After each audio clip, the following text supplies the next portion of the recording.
마태복음 16장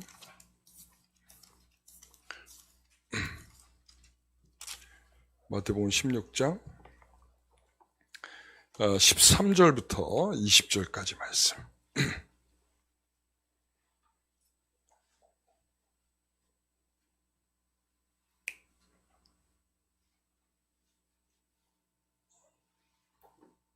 화면. 자, 우리 한 절씩 읽겠습니다. 예수께서 빌립보 가이사랴 지방에 이르러 제자들에게 물어 이르시되 사람들이 인자를 누구라 하느냐? 엘리야, 어떤 이는 예레미야냐, 선지자 중에 하나라 하나이다. 이르시되 너희는 나를 누구라 하느냐? 시몬 베드로가 대답하여 이르되 주는 그리스도시요 살아계신 하나님의 아들이시니이다. 예수께서 대답하여 이르시되 바요나 시몬아 내가 복이 있도다. 이를 내가 알게 한 이는 혈육이 아니요 하늘에 계신 내 아버지시니라. 또 내가 네게 이르노니 너는 베드로라. 내가 이 반석 위에 내 교회를 세우리니 음부의 권세가 이기지 못하리라. 내가 천국 열쇠를 내게 주리니 내가 땅에서 무엇이든지 매면 하늘에서도 매일 것이요 내가 땅에서도 무엇이든지 풀면 하늘에서도 풀리리라 하시고 이에 제자들에게 경고하사 자기가 그리스도인 것을 아무에게도 이르지 말라 하시니라. 아멘. 우리가 오늘 영광스러운 그리스도의 교회라는 제목으로 말씀을 함께 나누겠습니다. 우리가 계속 프린트물을 받으면서 하다 보니까 오늘도 프린트물 없어요? 뭐 이러시던데 오늘은 없습니다. 오늘은 말씀으로 듣고 또 우리가 말씀으로 받는 그런 시간이 되겠습니다. 우리 영광스러운 그리스도의 교회라는 주제로 성경학교를 하게 된 두 가지의 이유가 있습니다. 하나는 이 팬데믹의 3년을 지나면서 그동안에 갖고 있었던 교회에 대한 생각이 많이 약해졌기 때문입니다. 우리가 교회가 뭐냐? 어떤 성도들한테 가도 되고 안 가도 되고 영상으로 해도 되고 안 해도 되고 이런 어떤 의식들이 굉장히 생겼다는 것이죠.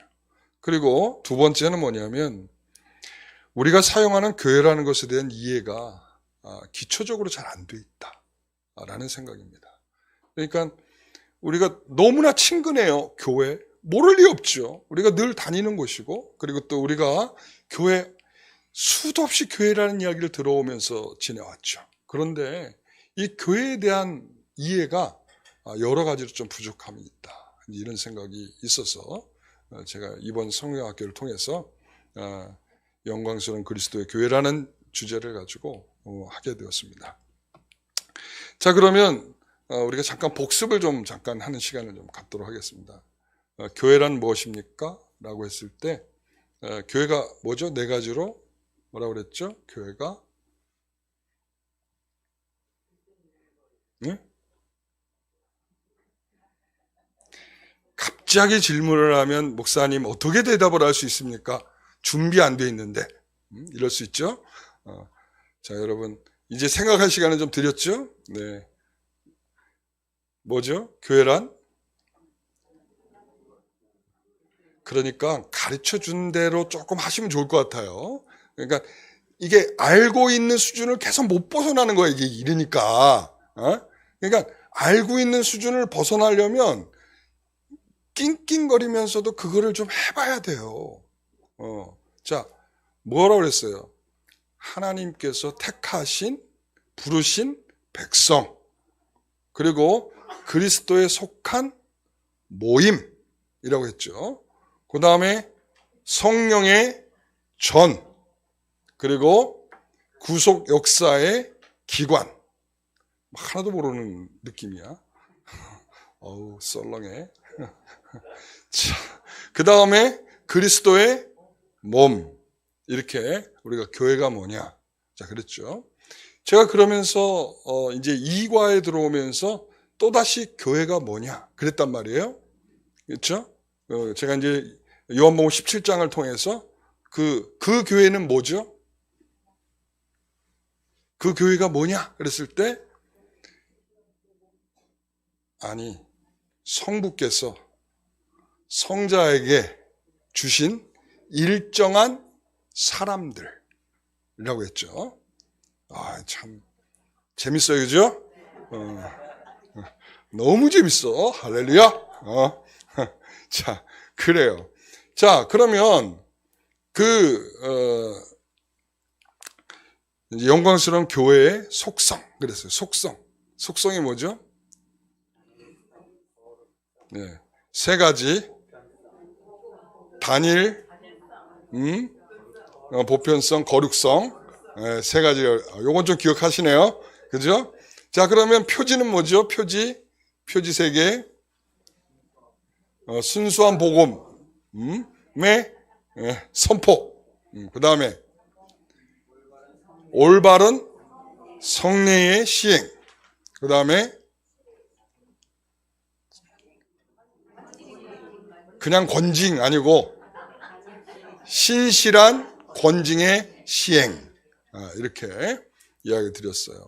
자, 그 다음에 교회의 직분은 무엇을 위해서 직분을 주셨습니까?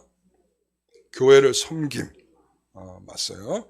누가 직분자를 세우셨죠? 하나님. 요거만 알면 되는 거예요. 아니, 이렇게 간단해요. 이렇게 간단한데 여러분 한 번만 리마인드 하면, 다시 한번 생각을 해보면, 하루에 한 번만 생각해보면, 여러분 일주일 동안만 기억해보면 다 기억할 수 있어요. 근데 그걸 안 해서 그래요. 자, 이 소주제들은 우리가 교회가 뭐냐라고 하는 이야기를 할 때 굉장히 중요한 부분들이에요. 이거 말고도 사실은 더 해야 될 이야기가 더 많이 있어요. 이제 그런데 우리가 제한된 시간밖에 있지 않기 때문에 4번밖에 못 하잖아요. 그래서 이제는 내일은 이제 교회의 사명으로, 벌써 이제 결론이야, 결론. 교회의 사명으로. 원래 해야 될 이야기들이 더 많이 있지만 일단은 이제 거기서 결론을 이제 맺으려고 합니다. 그래서 오늘 말씀은 사실은 이제 교회가 가지고 있는 가장 근본적인 이해에 대해서 해보려고 할 때 매우 중요한 본문입니다. 그래서 우리가 이제 교회에 대한 가장 기초적인 내용을 포함해서 오늘 본문을 통해서 살펴보도록 하겠습니다. 그동안 사실은 교회들이 해온 많은 일들 중에 우리가 교회가 하고 있는 일들을 이렇게 생각해 보면 어떤 교회는 제자 훈련하는 교회, 어떤 교회는 전도 폭발, 빌립 전도, 고구마 전도, 이런 다양한 이런 것들을 하고 있어요. 좋다 이거야. 그럼 이거 왜 하냐? 이렇게 물어보면 저쪽 교회가 그걸 했는데 잘 되더라 이거야. 그러니까 우리도 그거 해보면 잘 될 것 같아요. 라고 하면서 한단 말이죠. 그러니까 여기에는 교회가 자꾸 비교가 되는 거야. 쟤네 교회 좀 잘 되는 교회, 좀 더 큰 교회. 그러니까 우리가 저 교회를 좀 따라서 저렇게 해보자. 이렇게 되죠. 근데 실질적으로 우리가 하나님께서 교회를 세우실 때 하나님께서는 그 지교회들에 대해서 하나님은 독특하게, 우리가 사람의 모양이 다르듯이, 우리 각각의 사람들이 독특하듯이 우리가 사람들을 서로 비교하는 것은 옳지 않듯이 우리가 교회가 크고 작고 규모가 어떻고 교회가 잘 되고 어쩌고 이런 문제로서 접근되지 않는다라는 거예요. 그래서 우리는 교회가 가지고 있는 그 성질에 대한 이해들을 잘 못하고 있다라는 측면에서 제가 그런 이야기를 좀 한번 해봅니다. 자, 그러면서 우리 오늘 본문을 한번 들어가 보는데요. 마태복음 16장 16절에서 18절까지 말씀 한번 같이 읽어보겠습니다. 시몬 베드로가 대답하여 이르되 주는 그리스도시요 살아계신 하나님의 아들이시니 예수께서 대답하여 이르시되 바요나 시몬아 내가 복이 있도다. 이를 내게 알게 하니는 혈육이 아니요 하늘에 계신 내 아버지시니라. 18절 또 내가 내게 이르니 너는 베드로라. 내가 이 반석 위에 내 교회를 세우리니 음부의 권세가 이기지 못하리라. 아멘. 자, 먼저 여기서 어떤 내용이 나오냐면 베드로의 신앙 고백이 나와요. 베드로의 신앙 고백. 자, 이 베드로가 어디에서 신앙 고백을 하고 있냐면 가이사라 빌립보.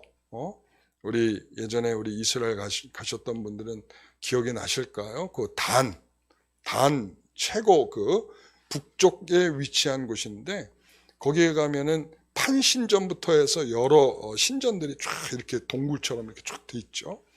그런데 이제 거기에서 예수님께서 이제 물으신 거예요. 사람들이 날 누구라고 하니? 라고 물었어요. 그랬을 때 뭐라고 얘기하냐면 선지자요. 한마디로 말하면 이 대답이에요. 선지자요. 왜 그런가 하면 세례 요한이요, 엘리야요, 예레미야요 이랬단 말이에요. 그러니까 다 뭐예요? 선지자라는 거예요. 그러니까 사람들이 생각할 때 예수님은 뭐라고 생각했어요? 선지자요. 자, 그러면 너희는 나를 뭐라고 생각하니? 라고 물었어요. 그랬을 때 베드로가 뭐라고 대답했죠? 예, 주는 그리스도시요 살아계신 하나님의 아들이십니다. 딱 이렇게 고백을 했단 말이죠. 실제적인 대화에서 예수님을 그리스도라고 언급한 것은 이때가 실제적인 대화나 이런 데서, 그러니까 이미 그 마태복음을 기록하고 있는 마태는 예수께서 그리스도라는 걸 알고 있기 때문에 처음부터 그리스도라고 하는 용어들을 쓰고 있지만 실질적인 대화에서 처음 그리스도다라고 이렇게 밝혀지는 곳은 이곳이 이제 처음인 거예요. 처음. 예수가 그리스도이십니다 라고 고백되는 장면은 여기가 처음이란 말이죠. 자, 그런데 여기서 살아계신 이렇게 이야기해요. 살아계신 하나님의 아들이십니다. 이렇게 고백을 한단 말이죠. 살아계신은 지금 뭐에 대한 반대적인 표현인가 하면 지금 그곳이 어디라고 그랬죠? 가이사라 빌립보 지방이에요. 가이사라 빌립보는 거기는 이미 이방인의 동네야. 그러니까 거긴 유대인과 상관없는 거예요. 예수님께서 왜 그쪽으로 이 제자들을 데리고 견학을 가셨을까라고 하면 그것은 뭐냐면 일단은 조용한 데로 가신 거야. 그리고 유대인들을 피해서 가신 거고, 그리고 그들에게 은밀하게 내가 누구인지를 지금 가르쳐주기 위해서 예수님께서 그곳으로 지금 오신 거야. 그래서 실물적으로 보면 거기에 보면 여러 신들이 지금 쫙쫙쫙쫙 보이고 있는 거예요. 여러 신들이 쫙 보이고 있어요. 그 사람들 눈에. 그랬을 때 그들과 반대적으로 그들은 뭐예요? 죽은 신. 사람들이 손으로 만든 신. 이거란 말이에요. 그러나 하나님께서는 살아계신 하나님의 아들이다 라고 말하는 것은 그분은 저 신들처럼 죽어있는 신들이 아니라 참된 하나님의 살아계신 하나님이다 라고 하는 것을 알려주는 것이죠. 자, 여기서 예수님은 그의 고백을 기쁘게 받죠. 주는 그리스도시요 살아계신 하나님의 아들이십니다 라고 하는 것을 굉장히 기쁘게 받으세요. 당시 유대인들이 예수님을 배척하는 이유는 뭔가 하면 이 유대인들이 가지고 있는 메시아에 대한 생각과 그리고 예수님께서 설명하고 있는 메시아에 대한 이해가 서로 충돌하고 있기 때문이야. 그러니까 그런 부분이 지금 가장 이 유대인들과의 문제거든요. 그래서 지금 이 부분이 예수께서 그리스도이십니다라고 고백하는 이 부분이 지금 그 베드로가 고백하는 이 부분이 예수님 굉장히 마음에 드신 거예요. 굉장히 마음에 드신 거야. 왜 그런가 하면 네가 나를 제대로 지금 파악하고 있구나. 근데 지금 이게 베드로만의 고백이 아니고 실질적으로 누구의 고백이냐면 제자들의 고백인 거예요. 그 제자들의 고백인데 그것을 누가 지금 대표로 하고 있냐면 베드로가 하고 있는 거예요. 나중에 이게 왜 그런가 하면 나중에 어떻게 확인할 수 있는 거냐면 여기서 지금 땅에서 풀면 하늘에서도 매면 하늘에서도 이 말을 나중에 이제 18장에 가서 제자들에게도 동일하게 그 말을 하신단 말이에요. 그러니까 우리는 이걸 베드로에 너무 집중하고 포커스를 맞추다 보니까 왜냐면 이게 다 로마 가톨릭의 영향이거든요. 로마 가톨릭은 그래서 우리가 사도적 교회를 지금 계승하고 있는 거다라고 말할 때 그래서 그 성 베드로 성당이 중요한 거거든요. 성 베드로 성당. 그래서 성 베드로 성당에 가면 그 광장이 그 열쇠 모양으로 이렇게 돼 있어요. 여러분 나중에 사진 한번 보세요. 그러면 그 광장을 열쇠 모양으로 했고 그리고 또 거기에 보면은 바울상과 베드로상이 있는데 베드로상에 오른손인지 왼손인지 잘 모르겠는데 거기에 보면 아마 오른손일 것 같아요. 거기 뭐가 있냐면 천국 열쇠가 있어. 딱 천국 열쇠를 딱 들고 있어. 그게 뭐냐면 지금 천국 열쇠를 누가 받았어요? 베드로가 받았고, 그리고 그 천국 열쇠를 계속해서 누가 받았어요? 우리가 받았다는 거예요. 로마 카톨릭 교회가 우리가 받았다 라고 하는 거예요. 그러니까는 너무 베드로에 집중하다 보니까 실질적으로 이게 베드로에게만 하고 있는 말도 아니고 지금 거기 있는 제자들에게 하고 있는 말인데 그 말을 대표적으로 지금 누가 했어요? 베드로가 했기 때문에 지금 바요나 시몬아, 너는 옳도다. 네가 하는 말이 옳다. 예수님께 지금 너무나 기쁜 거야. 왜? 야, 너희들이 나를 그리스도라고 지금 제대로 알아보고 있구나라고 너무 기뻐하셨어요. 그러니까 유대인들의 그 당시의 기대와 달리 예수님이 세우는 나라는 영원한 나라예요. 영원한 나라. 그 영원한 나라인데 유대인들이 생각하는 건 뭐냐면 지상의 나라예요. 지상의 나라. 그러니까 지상의 나라를 꿈꾸고 있는 것인데 예수님은 영원한 나라예요. 그런데 이 지상의 나라는 무엇으로 하냐면 힘과 권력과 능력이에요. 힘과 권력과 능력. 네? 그런데 예수님께서 이 영원한 나라는 뭐냐면 십자가예요. 십자가. 이 십자가를 통해서 이 그리스도라고 하는 말을 한 단어로 바꾼다 그러면 십자가예요. 네? 그러니까 이 십자가를 통해서 영원한 나라를 예수님께서는 꿈꾸고 계시는데 얘네들 봐라. 이거를 어떻게 알았지? 그래서 뭐라고 그래요, 예수님께서? 이것을 알게 한 것은 혈육이 아니고 하나님께서 너를 알게 하신 거야. 이렇게 이야기를 하는 거죠. 자, 이것이 베드로가 생각하는 교회에 대한 상이고 또한 오늘날의 우리들의 교회의 상입니다. 그래서 여기서 말하는 베드로의 상이고 라고 하는 말은 지금 베드로가 갖고 있는 게 진짜 제대로 이해하고 하는 말일까요? 라는 질문이 이제 필요한 거예요. 정말 이 말을 이해하면서 하고 있는 것일까? 라는 것이죠. 그 말을 믿고는 있는데 그 말의 이해가 아직 부족한 그런 상황에 있다는 것을 우리는 알 수 있어요. 주님이 그리스도라는 고백은 이 구별하여 자신을 십자가로 드린 예수님을 통해 우리가 이 세상과 다르게 구별되었다는 것. 제가 말씀드렸죠. 교회가 뭐냐라고 했을 때 제가 이렇게 설명했어요. 성부께서 성자에게 일정한 사람들을 주신 것인데 성자께서는 그 일정한 사람을 구속하기 위해서 십자가에서 죽으심으로 자신을 구별하여 드리셨다. 그래서 자신을 구별하여 드린 그것이 바로 거룩이고 그 거룩함을 우리가 입게 된 것이다. 제가 이 말을 했어요. 거룩할 때도, 거룩을 이야기할 때도. 그러니까 주님께서 십자가에서 죽으신 그 구별됨은 결과적으로 이제 우리가 세상과 다르게 구별되었다라고 하는 상징성이고요. 그래서 십자가가 서면 그 십자가는 세상과 하나님의 나라를 구분하게 하는 이 경계점이 되는 경계점. 그러니까 왜 그런가 하면 이 십자가가 갖고 있는 정신과 사상이 그러하다는 거예요. 그래서 교회는 세상에 있으나 세상에 속하지 않았다라는 말 기억하시죠? 교회 제 이야기할 때 우리는 세상에 있지만 세상에 속하지는 않았다 이렇게 말하는 거예요.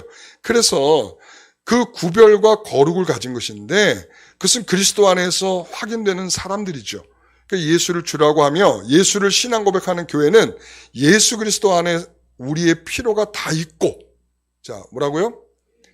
예수 그리스도 안에 우리의 필요가 다 있고 그리고 세상에는 우리의 필요가 없다는 것, 이것을 고백하는 거예요. 네. 그래서 주는 그리스도시요 살아계신 하나님의 아들이십니다라고 하는 고백 속에는 이런 고백이 들어있는 거예요. 베드로의 신앙 고백 이후에 그래서 예수님이 이제 축복해 주시잖아요. 18절에 보면 뭐라고 해요? 너는 베드로라 내가 이 반석 위에 내 교회를 세우리라. 그러니까 지금 주는 그리스도의 살아계신 하나님의 아들이십니다라고 하는 그 고백이 자 반석이에요. 여기서 반석 위에 내 교회를 세우리라 그랬잖아요. 그 반석은 뭘 말하는 거냐면 여기에서 바로 이 신앙 고백, 이 신앙 고백, 주는 그리스도의 살아계신 하나님의 아들이십니다라고 하는 이 신앙 고백 위에 내 교회를 세우겠다. 이 말씀을 하고 있는 것입니다. 자, 교회가 무엇입니까? 라고 얘기했을 때 우리는 다시 한번 말씀드립니다. 성부께서 성자에게 주신 일정한 사람들이에요. 그래서 에클레시아라고 하는 교회는 회중을 가리키는 것이기도 하고 또한 모임을 가리키는 거라고 또 말씀을 드렸어요. 그래서 구약의 백성으로서는 이스라엘이 하나님의 백성이고, 그 다음에 신약에서는 하나님께서 새 이스라엘로 사도들을 통해서 복음을 받게 된 그 새 이스라엘의 사람들이라 이렇게 부른단 말이에요. 여기서의 교회는 어떤 조직도 아니고 건물도 아닌 것입니다. 그렇죠?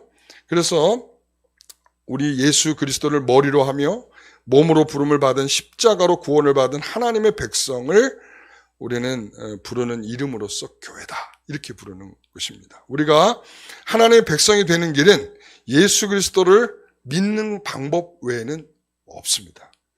그 반석, 즉 신앙 고백은 십자가를 지시는 예수 그리스도를 말하는 것이고, 하나님의 백성, 즉 교회로 부름을 받는 성도들은 십자가를 지신 예수 그리스도를 주로 고백하는 것입니다.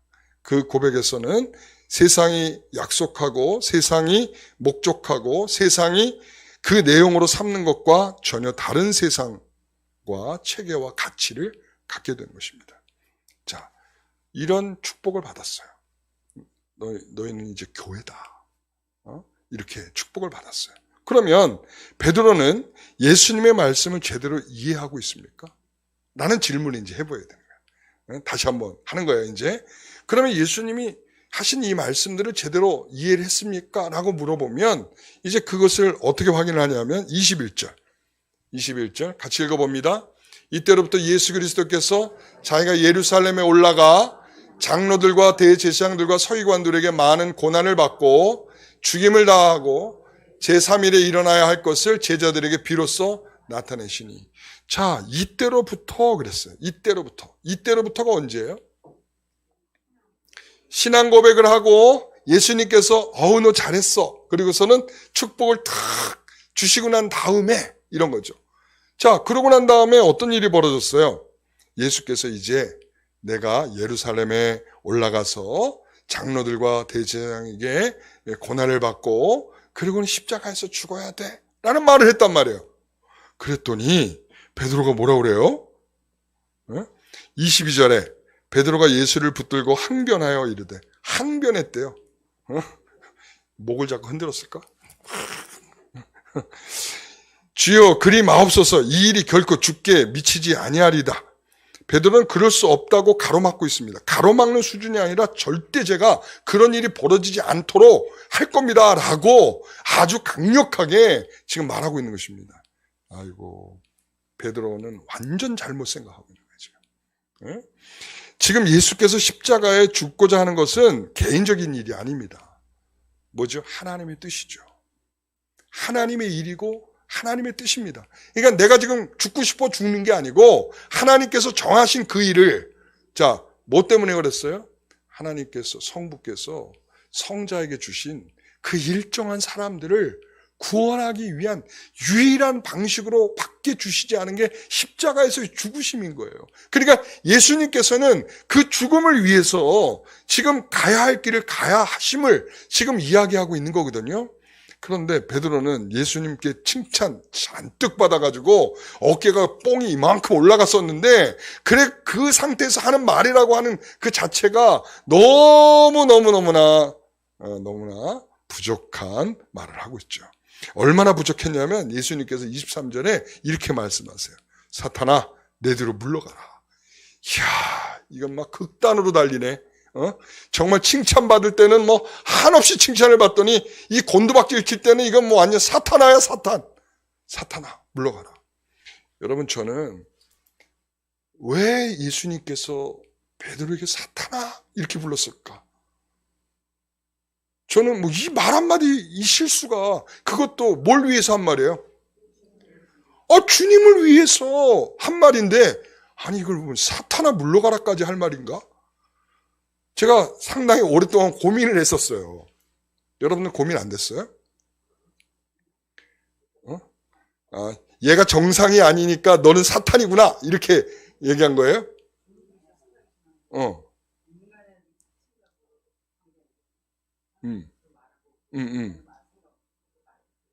이거는 근데 왜 사탄이라고 그랬냐는 거지. 그것도 넌 사탄이 주는 생각을 말하고 있다 이 정도도 아니고 사탄아 물러가라 이랬단 말이에요. 우리가 저기 예를 들어서 예전에 기도원 가서 은혜 받고 딱 돌아왔는데 집에 딱 술 취한 남편이 딱 기다리고 있는 거야. 그럼 뭐라고 얘기해요? 사탄아 물러가라 이렇게 하잖아요. 예? 그래 봤어요? 안 해봤어요? 해봤죠? 그러니까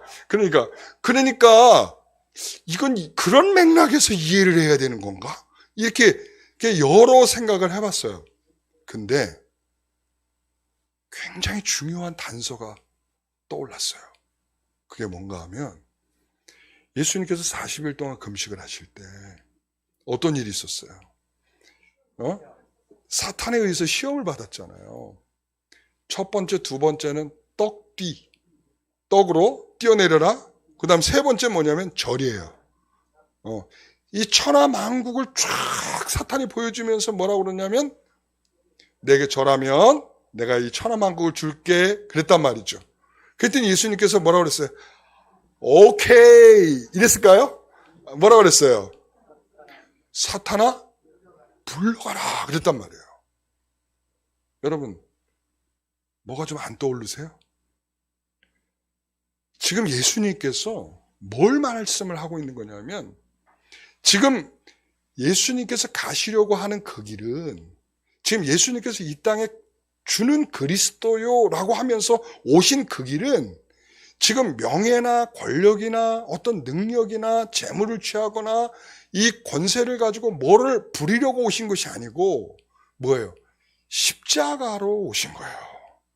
그러니까 그 십자가를 가로막는 그 길이 뭐냐면 천하만국을 보여주면서 그 재물을 취하라 라고 했던 그들의 그 사단의 그 음성과 동일한 톤으로 지금 말하고 있는 그에게 예수님은 동일한 톤으로 사탄아 물러가라 라고 말씀하고 있는 거죠.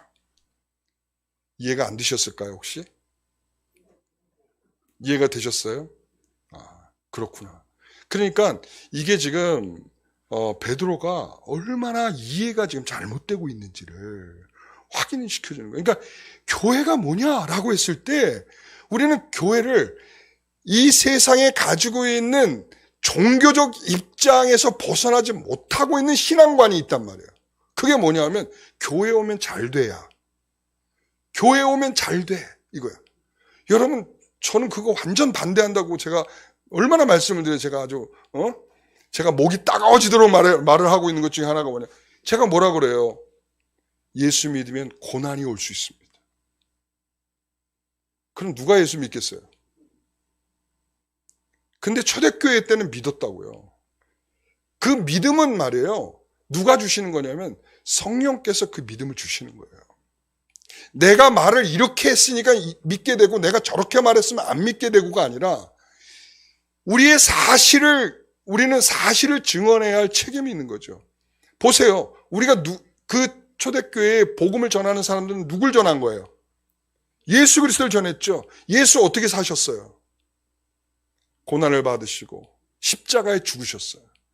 그걸 전해야 되는 입장들이에요. 그러니까 뭐예요? 그 십자가를 그렇게 전하면 너희들도 그렇게 될 수 있다라는 것을 이야기를 하는 거죠.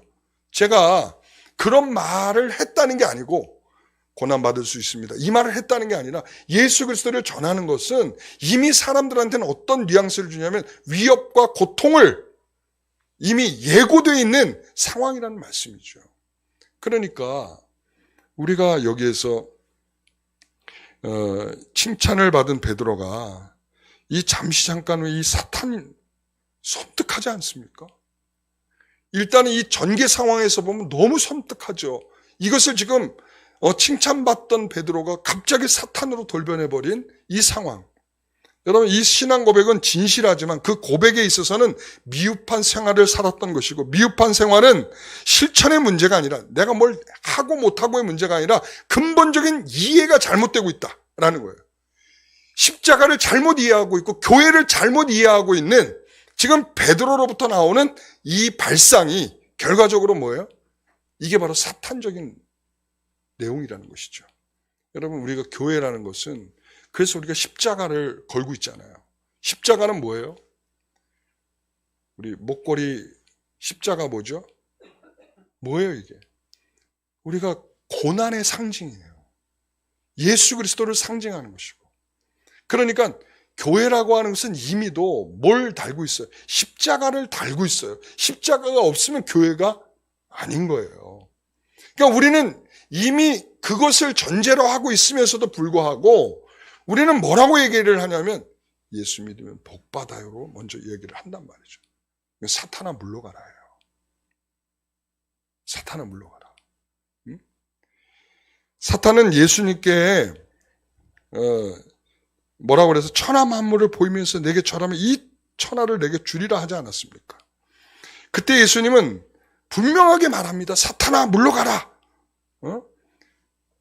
저는 이것이 정말 이 베드로가 하고 있는 생각이 예수님의 십자가를 지지 못하도록 하는 이 방해하는 이 일이 결과적으로는 이런 것이구나, 이렇게 생각을 하게 됐어요. 그래서 베드로는 예수님이 누구인지 이미 인식하고 있었지만 아버지께서 예수를 보내신 이유, 아버지의 뜻에 대한 이해가 안 되었기 때문에 이런 공격을 받게 된 것이죠. 종교인들이 갖는 종교에 대한 오해는 종교를 동원해서 세상의 보상을 받고자 하는데 있죠. 그래서 아버지의 뜻이 무엇인지를 생각하지 못하고 세상을 위한 수단으로서 뭘 생각하냐면 수단을 동원해서. 수단이 뭐예요? 예수 그리스도의 이름이죠. 예수 그리스도의 이름을 동원해서 우리는 이 세상의 수단과 방법으로 우리가 여기면서 신앙생활하고 있지 않는가. 자, 그 예로 마태복음 7장 21절에서 23절의 말씀 한번 같이 읽어보겠습니다. 나더러 주여 주여 하는 자마다 천국에 들어갈 것이 아니요 다만 하늘에 계신 내 아버지의 뜻대로 행하는 자라야 들어가리라. 그날에 많은 사람이 나더러 이르되 주여 주여 우리가 주의 이름으로 귀신을 쫓아내며 주의 이름으로 많은 권능을 행하지 아니하였나이까. 그때 내가 그들에게 밝히 말하되 내가 너희를 도무지 알지 못하니 불법을 행하는 자들아 내게서 떠나가라 하리라. 끝입니까? 예수님이 산상수훈에서 이렇게 말씀을 하고 계십니다. 이 마지막 심판에서 어떤 일이 주님께 이런 이야기, 저희 큰 보상 받겠죠? 이렇게 물어본 거예요. 자, 왜? 그 이유는 그들이 종교적으로 큰 일을 행했기 때문이죠. 뭘 했어요? 귀신을 쫓아내고 능력을 행하고 우린 주의 이름으로 이렇게 한 사람들입니다. 그러니까 우리에게도 큰 보상이 있겠죠? 이런 거죠. 기대감이 얼마나 컸겠습니까? 우리가 어떤 일을 할 때 아버지의 뜻과 상관없이 자기의 열심으로 일하는 사람들 있습니다. 우리는 무엇을 했다는 것을 중요하게 생각하는, 무엇을 했다는 걸 굉장히 중요하게 생각해. 그게 아버지의 뜻인지 아닌지에 대한 생각을 하지 않고 말이죠. 그래서 어떤 경우에 이런 일이 있었어요. 그러니까 목사님이 굉장히 의욕적이었어.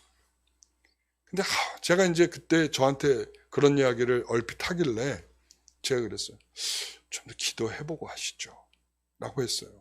그게 무슨 내용이었냐면 굉장히 합리적인 이야기였어요. 교회가 이제 상가 교회인데 성도들이 한 30명 정도 모이는 교회예요. 그런데 이제 월세가 얼마씩 나가니 200만 원씩 나가는 거예요.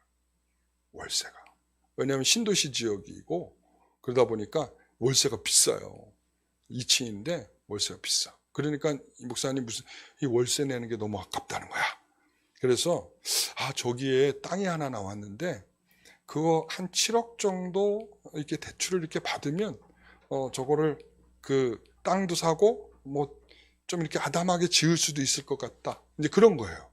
그래서 성도들한테 이제 이야기를 했죠. 좀 하지 말지. 계속 이야기를 했는데, 성도들한테 이야기를 한 거예요. 근데 성도들이 다 찬성할 줄 아는 거야. 근데 가장 찬성할 줄 알았던 한 사람이 그걸 딱 듣고는 바로 그냥 그 다음부터 교회를 안 나왔대요. 근데 부담을 주려고 한, 내용을 들어보세요. 부담을 주려는 게 아니라 월세 200만 원이 나가니까 그 200만 원으로 이자를 돌리자. 이거예요. 그러니까 무슨 부담을 줘서 뭐 헌금을 하나 이건 아니었는데, 이게 바로 제가 무슨 말을 하려고 하는 거냐면, 그러고서는 그 30명이 모였던 교회가 다 흩어졌어요. 그러니까 우리는 항상 어느 부분에서 조심해야 되냐면, 합리적으로 하는 것에 대한 조심성이 있어야 되고, 우리가 이렇게 하면 되겠다고 할 때 먼저 조심해야 될 것 중에 하나가 뭐냐, 이게 정말 하나님의 뜻이 이렇게 있느냐라는 물음과 답이 있어야 돼요. 그러니까 우리는 하나님의 뜻이 있다면, 우리는 뭐 하늘이 두 쪽이 난다 할지라도 그 일에 대해서는 분명히 해야겠죠. 그러나 하나님의 뜻이 없는 일에는 아무리 그럴싸하고 아무리 합리적이고 아무리 이렇게 하면 되겠다라고 하는 결론을 가지고 있더라도 그건 안 되는 거예요. 그래서 우리는 여기서 하나님의 뜻을 생각하지 않는 열심은 다 뭐예요? 이게 하나님께서 주시는 열심이 아닌 경우에 오는 이 결과가 지금 우리가 마태복음 7장에 좀 전에 보았던 내용들이 그런 거예요. 뭐예요? 뭐라고 그랬어요? 그날에 많은 사람들이 나더러 주여 주여 우리가 주의 이름으로 귀신을 쫓아내며 주의 이름으로 많은 권능을 행하지 아니하였나이까. 그래, 그랬어. 잘했네. 응? 그런데 이것은 결국은 뭔가 하면 그들의 의욕과 그들의 열심으로 한 일이라는 거예요. 주의 뜻과 상관이 없는 거예요. 그래서 우리는 주 하나님의 아들에 대한 신앙 고백은 뭘 우리가 우선적으로 하는 것이냐면 하나님의 주권을 믿는 거예요. 그러니까 지금 베드로가 생각하는 그 잘못된 이해가 뭔가 하면 우리 선생님이 죽는 꼴은 못 보는 거야. 그렇죠? 너무 지극히 당연한 일이고 너무 합리적인 생각이죠. 그런데 하나님의 주권이 어디에 있는지에 대한 이해가 안 되고 있는 거죠. 예. 그러니까 그런 걸 위해서, 그래서 첫 번째 이 말을 했을 때는 사탄아 물러가라 이 말을 듣고 난 다음에 두 번째 예수님께서 변화산에 올라가셔서 다시 또 얘기를 하시거든요. 근데 그때는 그렇죠 뭐 톤이 이렇게 되더라고요. 제자들이 그때 베드로, 요한, 야고보 이렇게 세 사람이 같이 갔는데 거기서는 뭐 그렇죠 뭐 이렇게 대답이 그렇게 되더라고요. 그러니까 이제 분명한 것은 하나님의 주권이 있다는 거야. 우리의 주권자 하나님은 아들 예수를 십자가에 못 박는 것을 원하고 계시다는 거예요. 성부는 성자에게 일정한 사람을 줘서 십자가에 죽는 것을 약속을 이미 하신 거예요. 이게 어쩌다가 나온 해결 방법이 십자가가 아니에요. 이미 하나님께서 내 백성을 구원하실 방식으로 십자가를 이미 계획을 하고 계셨던 거예요. 이해하세요? 네. 그러니까 이렇게 해보다 저렇게 해보다가 동물 제사를 해보다가 이렇게 해서 안 되니까 이 예수님의 십자가를 죽이신 거 이게 아니고 그래서 우리는 주는 그리스도시요라고 고백하지만 죽으시면 안 됩니다라고 말하는 거예요. 항상 뭔가 나를 꿈을 꾸면서 내가 원하는 목적을 이루려고 하고 있지 않는지 우리는 생각을 해봐요. 교회는 십자가를 자신 예수님 세상에 구별하여 하나님의 아버지의 뜻을 따르는 기반 위에 서 있어야 돼요. 교회는. 그래서 충격적인 것은 주의 이름으로 선지자 노릇을 했는데 주의 이름으로 귀신을 쫓아냈는데 주의 이름으로 권능을 행했는데 어떻게 이런 일들이 예수 그리스도와 무관할 수 있는 것입니까? 라고 질문이 가능하잖아요. 그렇죠? 주의 이름으로 귀신을 내어쫓고 권능을 행하고 그랬는데 그렇다면 그 일이 왜 주님과 무관한 겁니까? 여러분 왜 그래요? 23절을 보십시오. 그때 내가 그들에게 밝히 말하되 내가 너희를 도무지 알지 못하니 불법을 행하는 자들아 내게서 떠나가라 하리라. 그러면서 예수님이 뭐라고 이제 이야기를 계속 이어가시냐면 자, 반석 위에 집을 짓는 사람과 모래 위에 집을 짓는 사람이 있다. 자, 집을 짓는다라고 하는 것은 동일한 거예요. 그렇죠?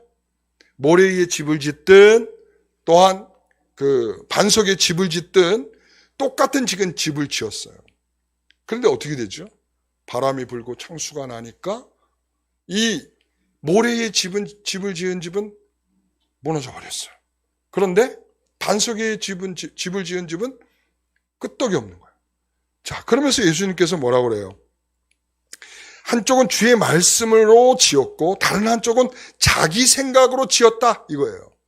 그러니까 자기 생각으로 지었다라고 하는, 그러니까 이것을 짓는 게 목적이 아닌 거예요. 짓는 게.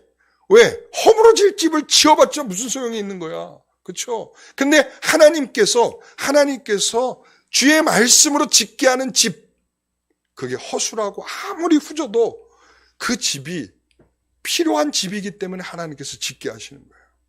교회가 그런 거예요. 아무리 교회가 보잘것없고 아무리 사람의 수가 없더라도 하나님께서는 그 교회를 교회로 세우신 거예요. 왜 그렇습니까?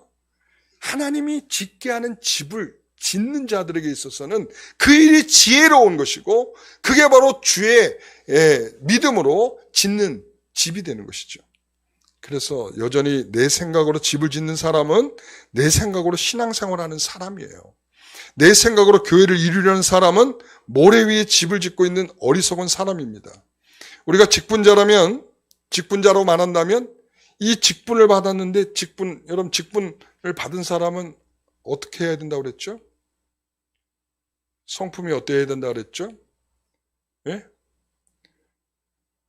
겸손해야 된다고 그랬잖아요. 겸손. 예?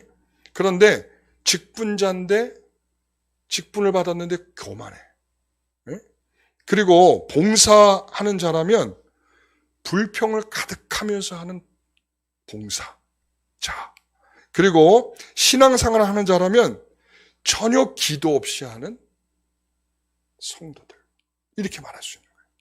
그러니까 주는 그리스도의 살아계신 하나님의 아들임을 고백하는 것은 주님 말이 우리의 운명과 신앙이고 우리의 존재이고 우리 인생의 가치를 정하시는 분이심을 우리가 고백하는 것이죠. 자, 그러면 이제 주님이 교회를 세우는 이유가 무엇인가? 여러분 졸리시죠?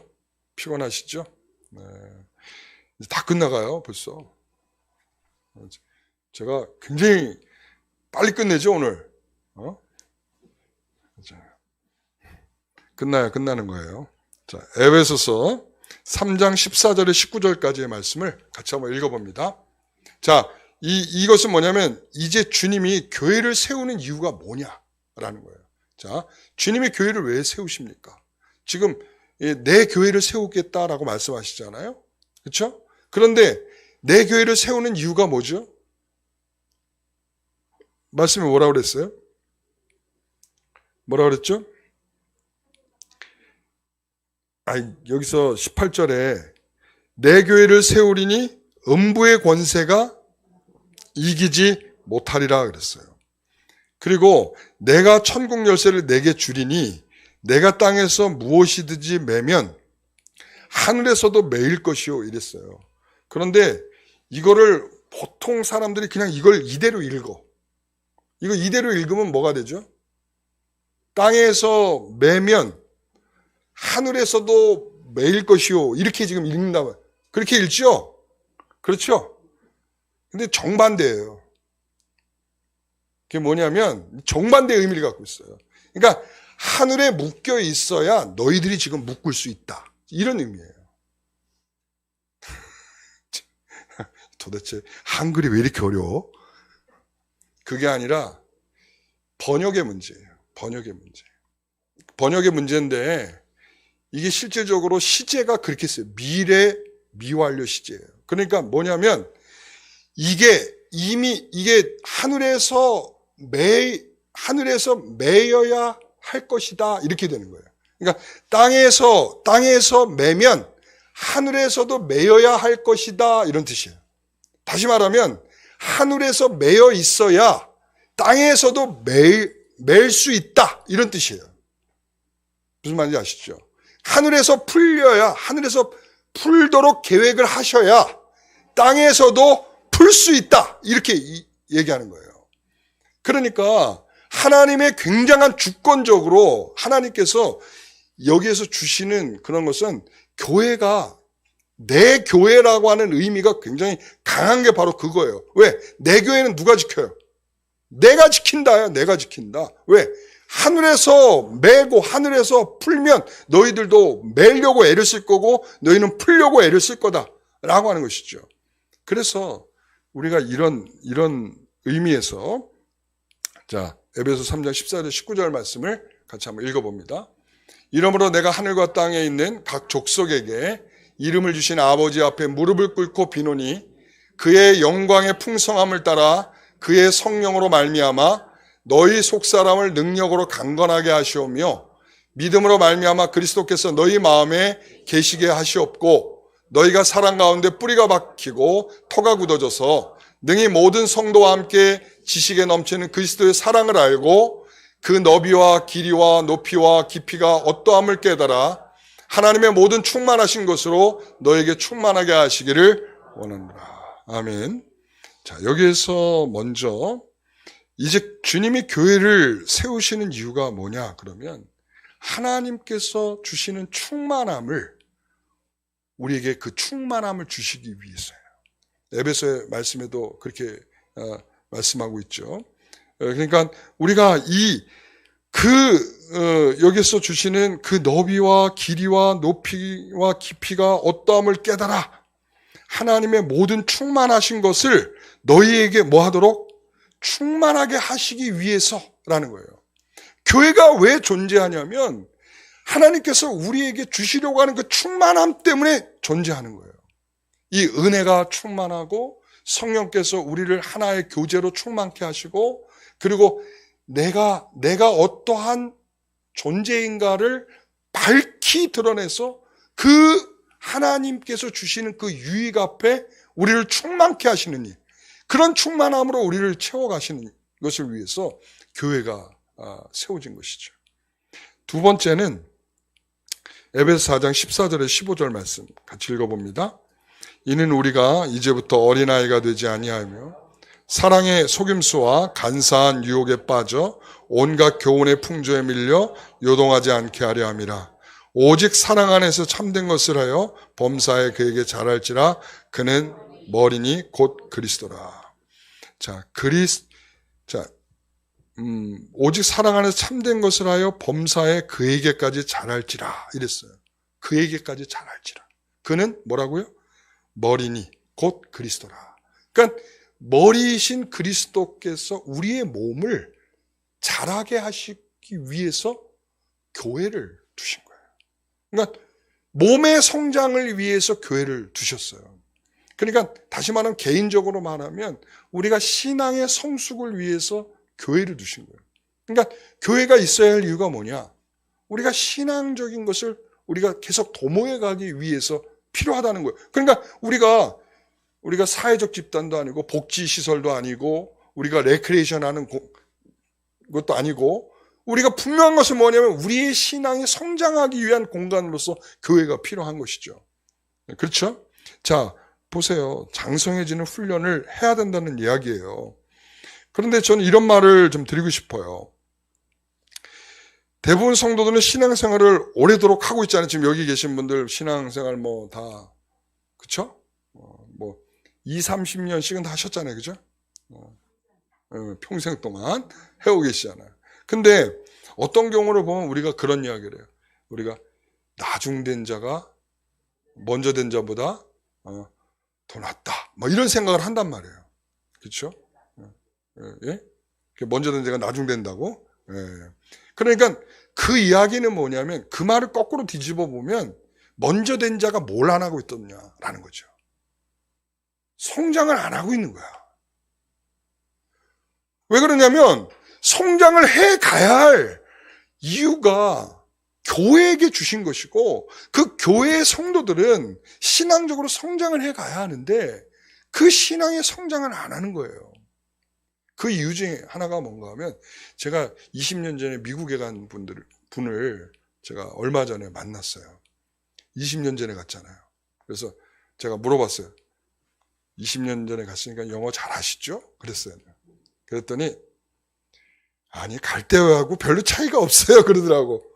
네? 그랬더니 뭐 코리안 타운에 살고 LA 코리안 타운에 살고 그리고 다 한국 사람들을 만나서 뭐 별로 영어 쓸 기회들도 별로 없고 그리고 또 미국 사람이 헬로우 하면 애들 데리고 와서 바로 그냥 애들한테 다 시킨다는 거예요. 그러니까 자기는 뭐 별로 이렇게 20년이 지났는데도 별로 영어가 늘지 않았다. 그 얘기 하더라고요. 그래서 자랑이다. 내가 그래 속으로. 자랑이다.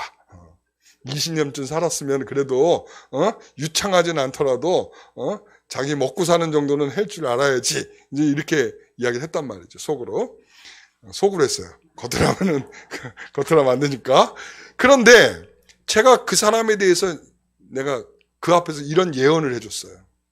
당신은 앞으로 20년을 더 미국에 살아도 영어 안 늘 겁니다. 제가 그런 예언을 했어요. 그랬더니 자기도 수긍을 하더라고요. 예, 그럴 겁니다. 그러고 가더라고요. 자, 제가 무슨 얘기를 하려고 그러냐면 그 콩고 남매 아세요? 콩고에서 온 그 흑인 남매. 네? 알죠? 그 TV에 나오는 애들. 송도 살아요. 송도 산다고 그러더라고. 근데 그 친구들 한국말 엄청 잘하죠. 예. 얼마나 한국말을 열심히 배웠겠어요. 예. 그러니까 TV에서 방송에 출연해서 그렇게 할 정도가 되려면 얼마나 노력을 했겠어요. 그러니까 이게 그냥 되는 법은 없어요. 그냥 되는 법이 어디 있겠어요. 그러니까 그만한 노력을 해야 되는 거지. 그래야 익혀지는 거죠. 그렇죠? 그러니까 방송에도 나와서 저렇게 떠들고 다니고 나는 어제 깜짝깜짝 놀랄 때가 있어요. 이렇게 얘기를 하고 있으면은 이렇게 피부 색깔은 검었고 막 그런데 말하는 거 보면 거의 막 한국 사람 수준으로 막 우리 정서의 언어가 있잖아요. 국어의 언어 말고 정서적인 언어. 그런 말을 할 때 깜짝깜짝 놀라는 거죠. 어떻게 이런 말까지 할까? 이러면서. 그러니까 우리가 신앙이 성장이 안 되는 첫 번째 이유 중에 하나는 뭔가 이렇게 보면 노력을 안 해. 노력을 안 한다는 것은 결국은 신앙의 성장은 우리 분명하게 정말 끊임없는 노력 속에서 성숙해지는 거예요. 하루가 지나고 또 하루가 쌓이면서 그 다음이 또 하루가 쌓이면서 그렇게 신앙이 성숙이 되는 거죠.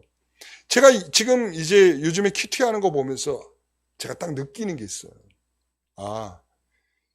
우리 성도들이 못하는 것 중에 하나가 진득함, 그리고 반복한 일을 조금만 지나면 실증.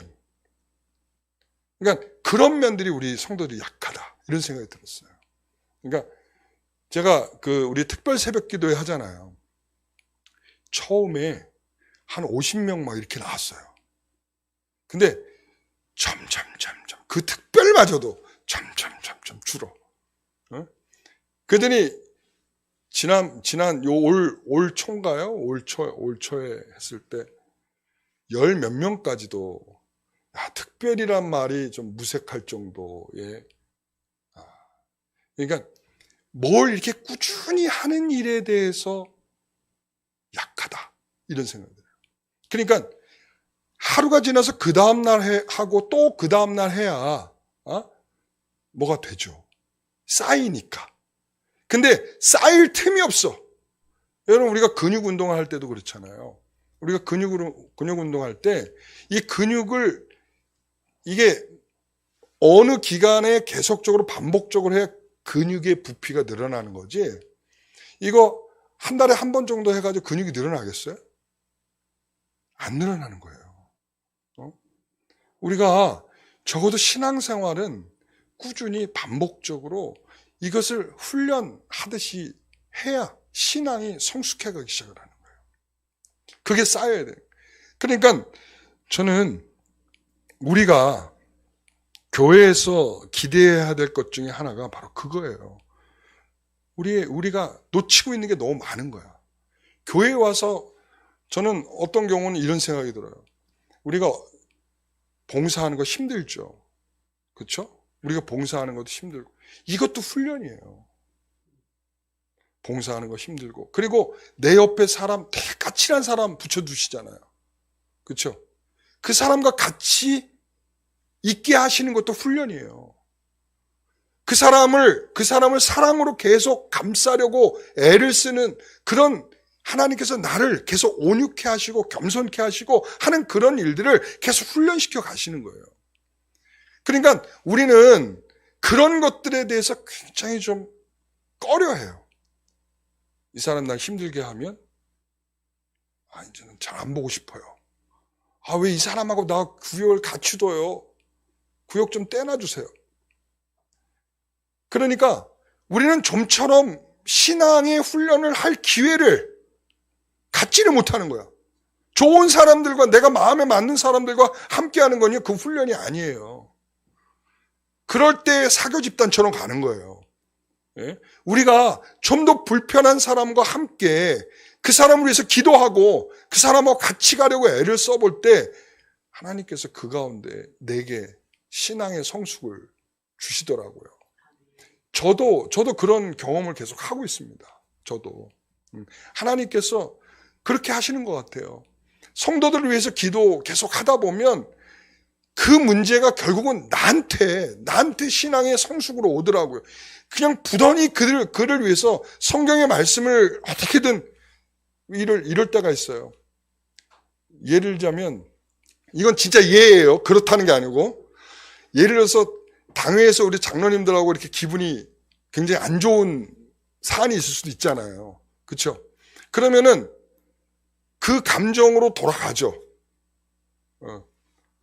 그 감정으로 돌아가는 거예요. 그러나 다음날 새벽에 나올 때는 그분들을 위해서 기도하게 되는 거예요. 네. 근데 그게 잘 안 되는 거예요. 우리 권사님은 훌륭하신 거야.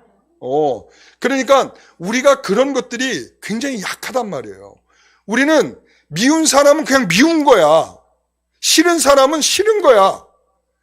다시 보고 싶지 않은 사람은 그림자 취급해버리는 거야. 그냥 옆에 있으면서도. 왜냐하면 그 사람은 하나님께서 나와 함께 신앙의 훈련을 하라고 두신 사람들이라고요. 그런데 우리는 그런 것에 대해서 우리는 생각하지 않아요. 우리는 신앙이 왜 성숙하지 않는지를 내가 10년 전하고 지금 나를 한번 비교해 보세요. 내가 어떤 분은 나 거꾸로 가고 있어요. 거꾸로 가고 있는 분들은 더 심각한 거야. 그나마 나는 그 정도로 지키고 있어요 하는 사람은 훌륭한 거예요. 그래도 맨날 그날처럼 매일 지내고 있는데 변화가 없어. 여러분 제가 제일 성도들한테 답답한 것 중에 하나가 그거예요. 조금도 요지부동하지 않는 성도들이 있어요. 나는 주일날 딱 한 번만 와서 예배드리면 다 끝이에요 라고 생각하는 거예요. 저는 제일 어려운 성도들이 그런 성도야. 무슨 말을 해도 들을 생각을 안 해. 나는 나니까. 나는 귀하고 존귀한 사람이니까 난 너한테 하는 말을 듣고 싶지가 않아요. 이런 거죠. 여러분, 목사를 두신 이유는 여러분들에게 신앙의 권면을 하도록 하기 위해서 두신 거예요. 네? 여러분들의 권면할 사람 누가 있겠어요? 네? 옆에 있는 성도가 말하면 기분 나쁘잖아. 그래도 목사가 얘기하면 좀 낫잖아요. 그쵸? 낫긴 뭐가 낫냐? 여러분 그렇습니다. 그래서 하나님께서 우리의 신앙의 성장을 하게 하도록 하기 위해서 교회를 두신 거다라는 거예요. 그리스도의 몸이 잘 성장하기 위해서 우리 교회를 두신 거다라는 것이죠. 자, 이제 다 왔어요. 골로새서 2장 2장 1절에 3절 말씀.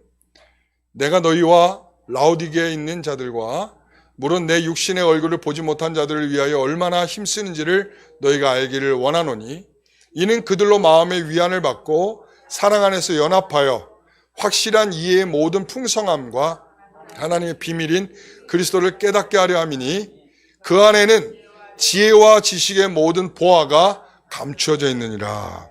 아멘. 그리스도 안에 보화가 있으니까 그 보화를 캐내라 이거예요. 그럼 보화 캐내러 어디로 가야겠어요? 교회죠. 그리스도의 보화를 캐내기 위해서 우리가 교회에 오는 것입니다. 그러니까 목사가 이렇게 성경의 말씀을 여러분들한테 주려고 하는 첫 번째 이유 중에 하나, 이 보화를 계속 여러분들한테 주려고 애를 쓰는 거예요.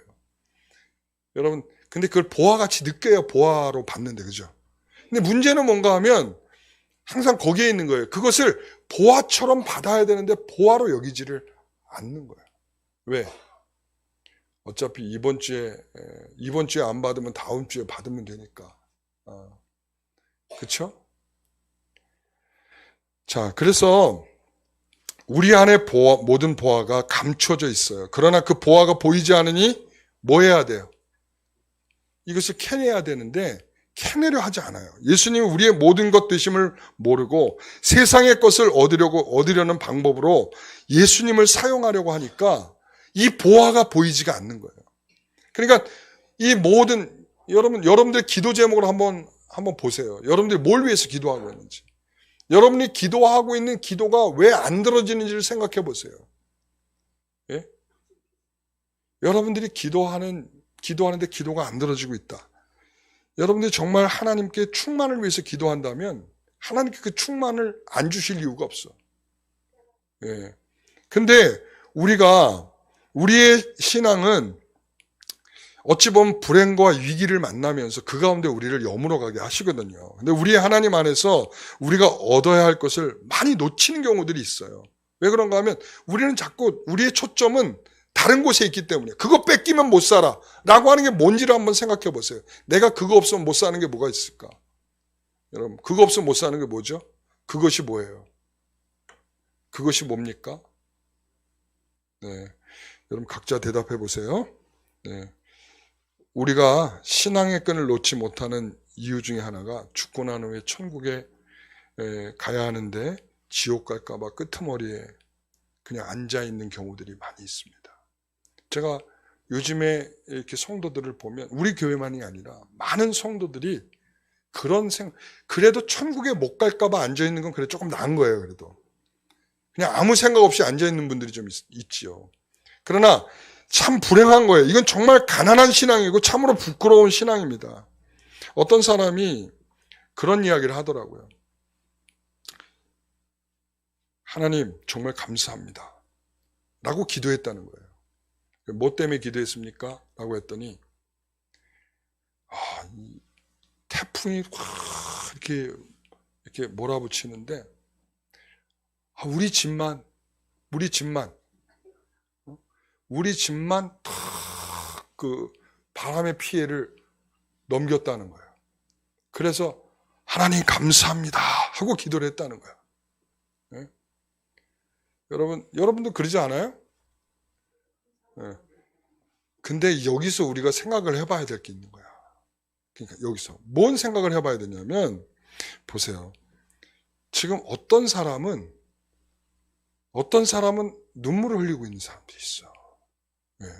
그러면 우리가 그 눈물을 흘리고 있는 사람에 대해서 좌우를 생각할 줄 모르면 신앙의 수준이 낮은 거예요.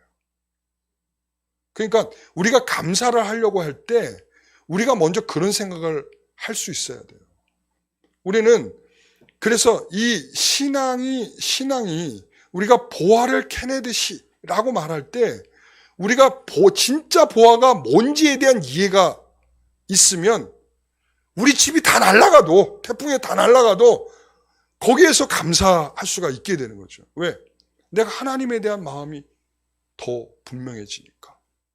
그럴 수 있죠. 그런데 문제는 뭐냐면 신앙은 상관없고 집 날아가는 것만 못 견뎌야 하는 거죠.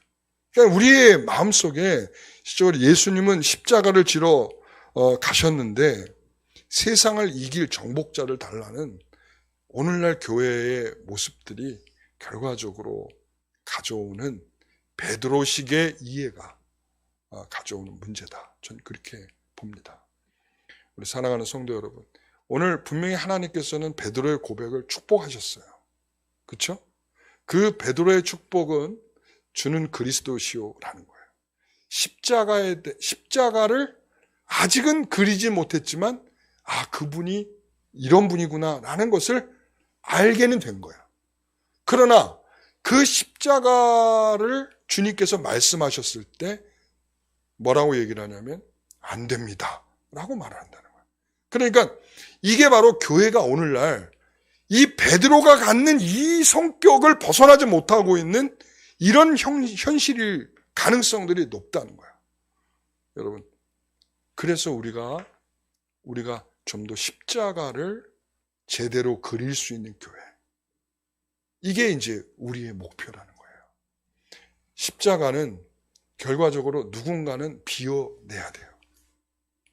예수님께서 성육신을 가리켜서 뭐라고 그러냐면 내가 하늘에 내가 하나님이지만 내가 하나님의 동등됨을 취하지 아니하고 내가 종의 모습으로 나를 비웠다는 거야. 비웠다는 거야. 십자가를 우리가 표현할 때 나를 비워야 돼요. 그러니까 나를 비우지 않는 십자가는 없어. 그러니까 우리가 좀 더 교회다워지려면 나를 비우는 일을 하셔야 되는 거예요. 나를 비우는 거. 근데 저부터 나를 비우는 일이 쉽지가 않아요. 나를 비우는 일이 굉장히 쉽지가 않아. 그게 십자가인데 그 십자가를 우리가 좀 더 십자가를 지고 가는까지는 아니어도 십자가를 바라보면서 정도는 가야 되는데 우리가 그것조차도 제대로 되지 못하는 경우들이 많죠. 오늘 우리는 베드로의 신앙 고백과 그리고 베드로에 대한 그런 어떤 십자가를 바라보지 못하는 그런 이 양쪽의 이 모습을 보면서 우리 교회가 어느 지점에 있는지를 좀 확인해 보는 그런 시간이 되기를 소원합니다.